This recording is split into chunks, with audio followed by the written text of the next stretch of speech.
ए भाऊ, मी तुला कावाचं ढोंडायलो, तू इथं बसला पेपर घेऊन. पेपर वाचायला काय? पेपर वाचावा लागतो. देशामध्ये काय चालू आहे काय नाही समजत माहितीये का. आणि तुला वाचता येतं? आणि मग वाचता येतंय मला. चल शाळेत गेलता की तू? मग हे वाचून दाखव बरं मला. पेपर मनातली मनात वाचत असते माहितीये का. शेजाऱ्याला त्रास होत असतोय ते मनातली मनात असतंय सगळं. अच्छा, कोणता पेपर आहे ते? हो का, हं?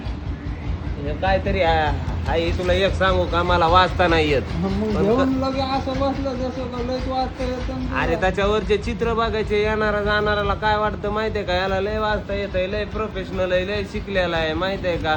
पेपर आपला घेऊन बसल्यावर कोणाला काय कळायला लागलंय, पेपर वाचायला लागलं का. आता ह्या हिरोनीचा फोटो पाहत होतो. कोणच्या माहितीये का, ही पाय हिने साडी कशी घातली, हे हिचा फोटो पाहत होतो.